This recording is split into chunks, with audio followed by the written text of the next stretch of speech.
जब जिले की सबसे बड़ी अधिकारी डीएम नुसरत की मां एक गरीब महिला की तरह साधारण कपड़ों में एक बड़े सरकारी बैंक में पैसे निकालने गईं, तो बैंक के सभी अधिकारियों ने उन्हें भिखारी समझकर अपमानित किया। किसी ने सोचा भी नहीं था कि यह साधारण महिला असल में जिले की डीएम मैडम की मां है। सब उन्हें तिरस्कार की नजर से देख रहे थे और सोच रहे थे कि यह महिला इतने बड़े बैंक में क्या करने आई है। तभी वह महिला धीरे धीरे काउंटर की ओर बढ़ी। काउंटर पर कल्पना नाम की एक सुरक्षा गार्ड बैठी थी। बुजुर्ग महिला ने कल्पना से कहा, बेटी मुझे बैंक से पैसे निकालने हैं, यह रहा चेक। कल्पना ने बिना चेक देखे ही महिला से कहना शुरू कर दिया, तुम्हारी इतनी हिम्मत कैसे हुई बैंक में आने की? ये बैंक तुम जैसे लोगों के लिए नहीं है। भिखारी, क्यों आई हो? ये बैंक बड़े लोगों का है, यहां बड़े बड़े लोगों के अकाउंट हैं। तुम जैसी महिला की तो ऐसे बैंक में अकाउंट खोलने की औकात ही नहीं है। निकल जाओ यहां से, वरना मार कर भगाऊंगी। महिला ने कहा, बेटी तुम पहले चेक तो देखो, मुझे 5 लाख रुपए कैश निकालने हैं। यह सुनकर कल्पना को गुस्सा आ गया। यह कोई मजाक करने की जगह नहीं है। तुम क्या सोच रही हो? जो कहोगी मैं वह मान लूंगी। तुम जैसी महिला की ऐसी कोई औकात नहीं है। और क्या कहा? 5 लाख? जिंदगी में कभी इतने पैसे देखे हैं? जल्दी से यहां से चली जाओ, वरना धक्का देकर बाहर निकाल दूंगी। ठीक तभी बैंक मैनेजर अपने केबिन से बाहर झांककर पूछने लगे, कौन इतना शोर कर रहा है?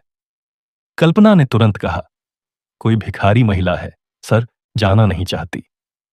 मैनेजर गुस्से में बाहर आए और बिना कुछ पूछे उस बुजुर्ग महिला को एक जोरदार थप्पड़ मारा। थप्पड़ इतना जोरदार था कि महिला लड़खड़ाकर जमीन पर गिर गई।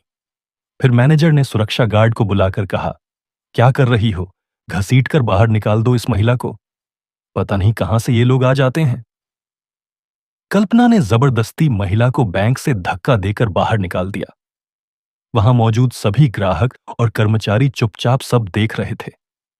कोई नहीं जानता था कि यह महिला जिले की डीएम नुसरत की मां है और यह पूरी घटना बैंक के सीसीटीवी कैमरे में रिकॉर्ड हो रही थी। घर लौटकर महिला रोते रोते अपनी बेटी डीएम नुसरत को फोन करके सारी घटना बताई। कैसे बैंक में उनके साथ अपमान किया गया, कैसे उन्हें अपमानित करके बाहर निकाला गया। यह सुनकर नुसरत अंदर से कांप उठी। उनके लिए यह आग से कम नहीं था। उन्होंने रोते हुए मां से कहा, मां, कल मैं खुद आ रही हूं और तुम्हारे साथ जाकर उस बैंक से पैसे निकालूंगी। अगले दिन सुबह नुसरत एक साधारण सूती साड़ी पहनकर अपनी मां के साथ बैंक जाने के लिए तैयार हुई। मां बेटी ने एक दूसरे को गले लगाया। उनकी आंखों में आंसू थे, गर्व और पीड़ा दोनों के। नुसरत की मां को अपनी बेटी पर गर्व था। उन्होंने कितनी मुश्किल से उसे पाला, पढ़ाया और आज इतने ऊंचे पद पर पहुंचाया।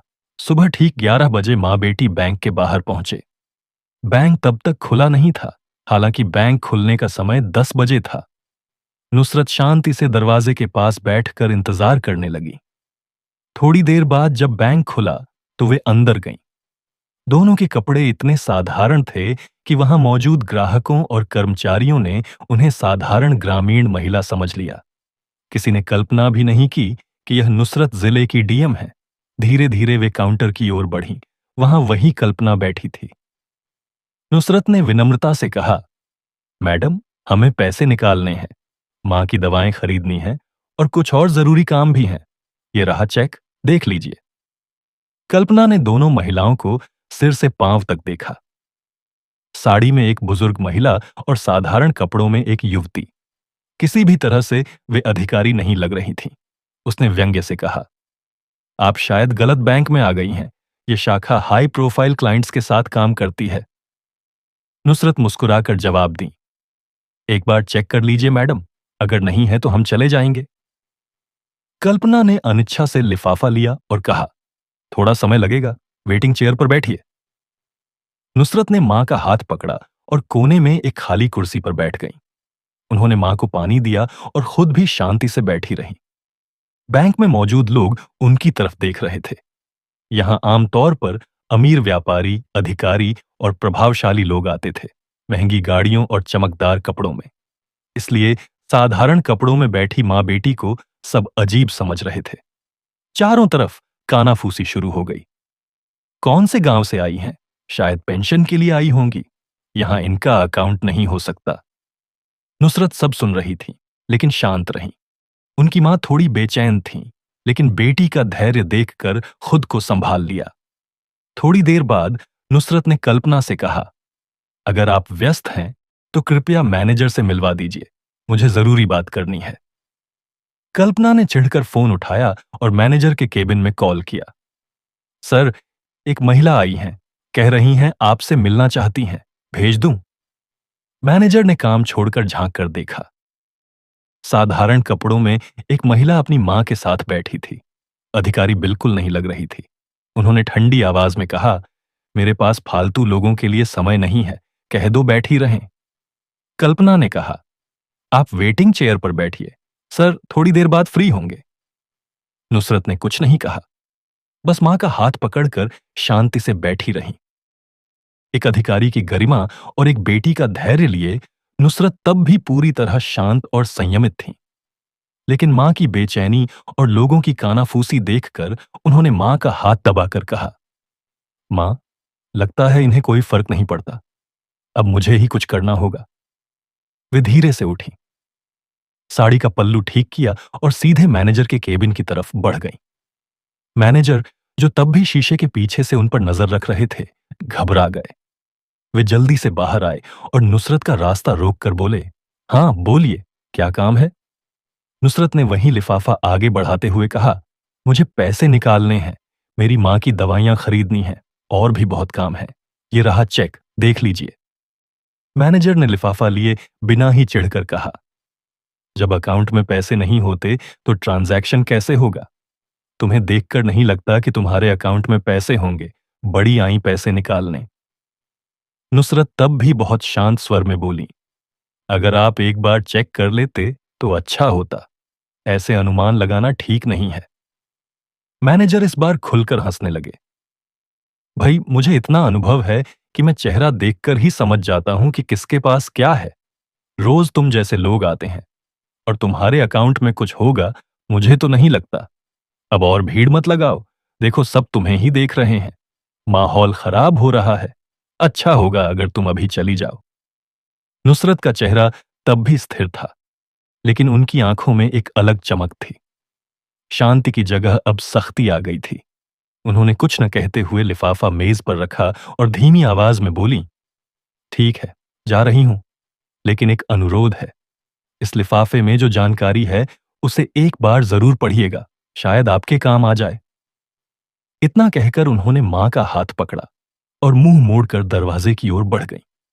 लेकिन दरवाजे पर पहुंचकर उन्होंने पीछे मुड़कर देखा और गहरी नजर से कहा, बेटा, इस व्यवहार का अंजाम तुम्हें भुगतना होगा, समय सब समझा देगा। पूरा बैंक कुछ पलों के लिए चुप्पी में डूब गया। कोई शोर नहीं, कोई गुस्सा नहीं, सिर्फ गरिमा से भरी एक चेतावनी जो किसी तूफान से कम नहीं थी। मैनेजर एक पल के लिए रुक गए, फिर बड़बड़ाए, बुढ़ापे में लोग कुछ भी कहते हैं, जाने दो, और वापस जाकर अपनी कुर्सी पर बैठ गए। उनके सामने वही लिफाफा तब भी मेज पर पड़ा था, अनपढ़ा, उपेक्षित। वे नहीं जानते थे कि उस लिफाफे में एक ऐसा सच छिपा है जो उनकी दुनिया पलट देगा। अगले दिन बैंक का वही रूटीन शुरू हुआ। क्लर्क अपने काम में, कैशियर अपनी गिनती में और मैनेजर अपने पुराने अहंकार में। लेकिन इस बार एक फर्क था। वही बुजुर्ग महिला जिनके साथ एक दिन पहले अपमान की सारी हदें पार की गई थीं, वह फिर से उसी बैंक में दाखिल हुई। लेकिन इस बार वह अकेली नहीं थी। उनके साथ एक तेज तर्रार अधिकारी थे जो सूट बूट में चमक रहे थे। उनके हाथ में एक चमकदार ब्रीफकेस था। उनके दाखिल होते ही पूरे बैंक की नजरें वहीं थम गईं। महिला ने किसी को न देखकर सीधे मैनेजर के केबिन की तरफ रुख किया। मैनेजर ने पहले तो उन्हें पहचाना नहीं, लेकिन जैसे जैसे वे करीब आईं, उनका चेहरा साफ होता गया। वही महिला जिनकी फाइल उन्होंने कल लौटा दी थी, जिनकी साड़ी पर वे हंसे थे, जिन्हें उन्होंने कहा था, तुम जैसे ग्राहक नहीं चाहिए, और बाहर निकाल दिया था।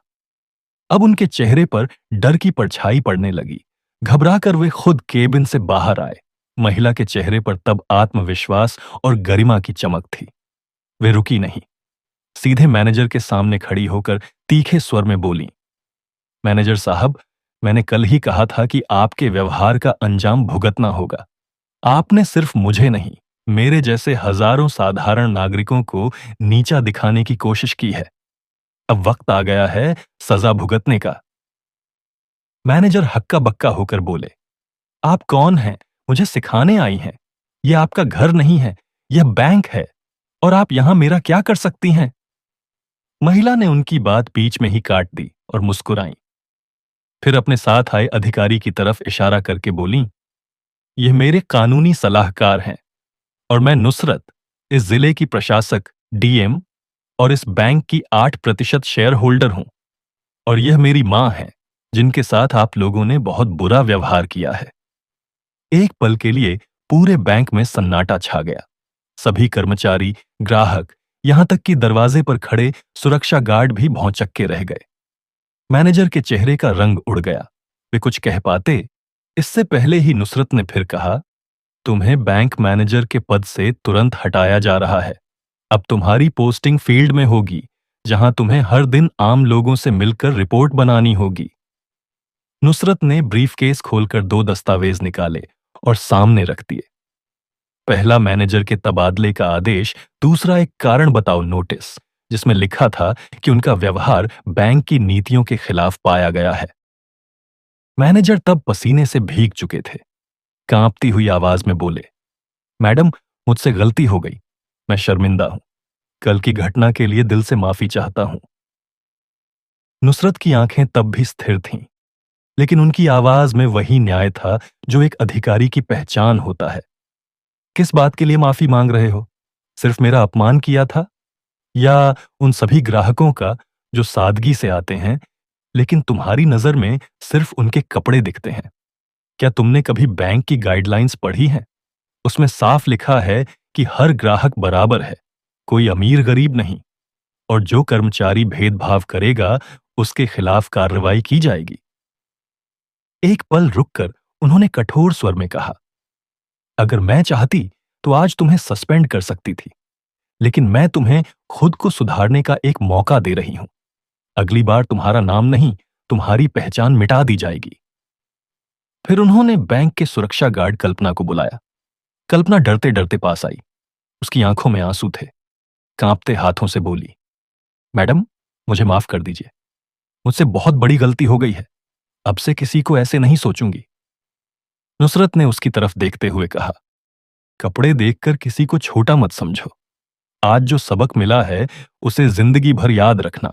बैंक का पूरा स्टाफ तब सिर झुकाकर खड़ा था।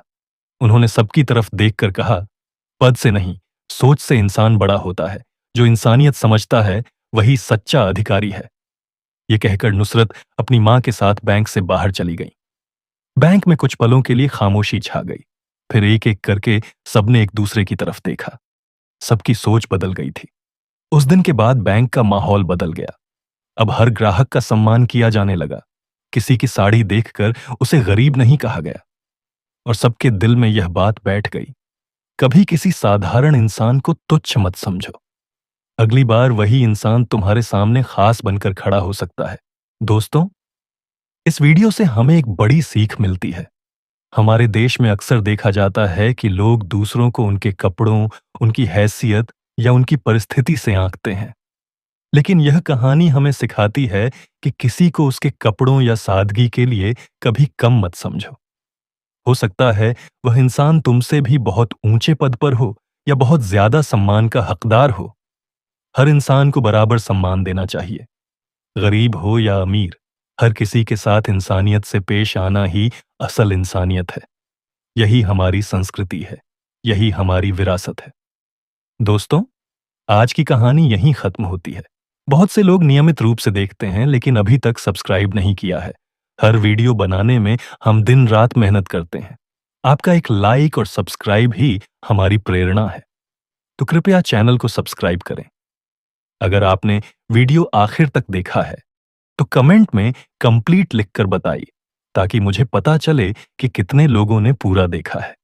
आप कहां से देख रहे हैं और वीडियो कैसा लगा, यह भी जरूर बताएं। जानकर अच्छा लगता है कि हमारी कहानियां कहां तक पहुंच रही हैं।